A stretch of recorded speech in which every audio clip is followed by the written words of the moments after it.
Patih Gajah Mada adalah salah satu tokoh paling legendaris dalam sejarah Nusantara.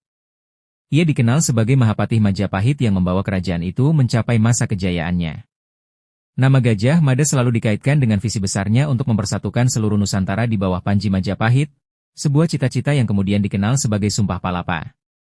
Kisahnya bukan hanya tentang ambisi politik, tetapi juga tentang keberanian, strategi, dan dedikasi terhadap negara. Gajah Mada pertama kali muncul ke panggung sejarah ketika berhasil menumpas pemberontakan Rakuti pada masa pemerintahan Raja Jayanegara.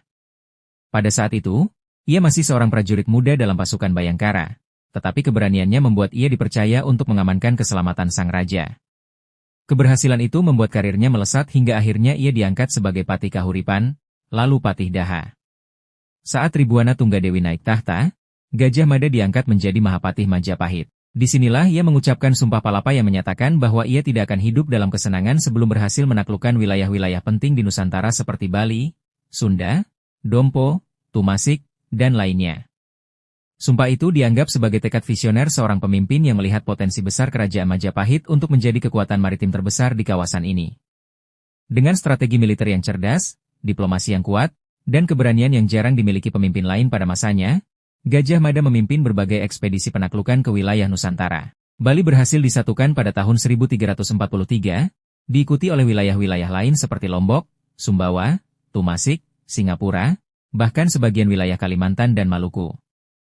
Usahanya meletakkan dasar kuat bagi kejayaan Majapahit pada masa pemerintahan Hayam Wuruk.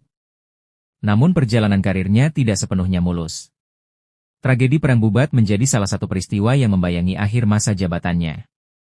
Konflik dengan kerajaan Sunda yang berawal dari rencana pernikahan politik antara Dyah Pitaloka dan Hayam Wuruk berubah menjadi pertumpahan darah akibat kesalahpahaman yang dipicu oleh ambisi politik. Peristiwa ini membuat posisi Gajah Mada melemah di istana, meskipun ia tetap dihormati sebagai tokoh penting kerajaan. Gajah Mada kemudian mengundurkan diri dari pemerintahan dan menghabiskan sisa hidupnya dalam ketenangan. Meski akhir hidupnya tidak seagung masa kejayaannya, warisan sejarah yang ditinggalkannya tetap abadi. Ia dikenang sebagai pemimpin besar, negarawan yang visioner, serta simbol persatuan Nusantara.